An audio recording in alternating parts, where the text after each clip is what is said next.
आणि महत्त्वाची बातमी, भाजप नेते रावसाहेब दानवे यांची मुलगी संजना जाधव यांच्या गाडीला अपघात झाला। धुळे सोलापूर महामार्गावरील चाळीसगावमध्ये हा अपघात झाला।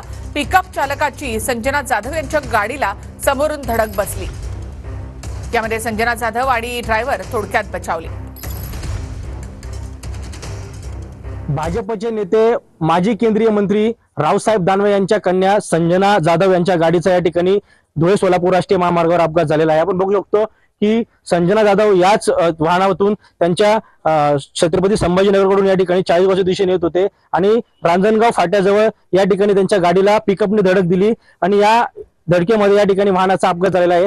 सुदैवाने आपण बघू शकतो की या अपघातामध्ये संजना जाधव यांना कुठलीही तरी दुखापत झालेली नाही, मात्र त्या ठिकाणी संजना जाधव यांचा जो चालक होता तो या ठिकाणी बाल त्या ठिकाणी बचावलेला आहे आणि एकंदरीत या ठिकाणी जे हे वाहन आहे ते या ठिकाणी आणण्यात आलेले आहे आणि पोलीस त्या ठिकाणी त्यांची कारवाई करत आहे। चमचर कुमार, TV9 मराठी, चाळीसगाव, जळगाव।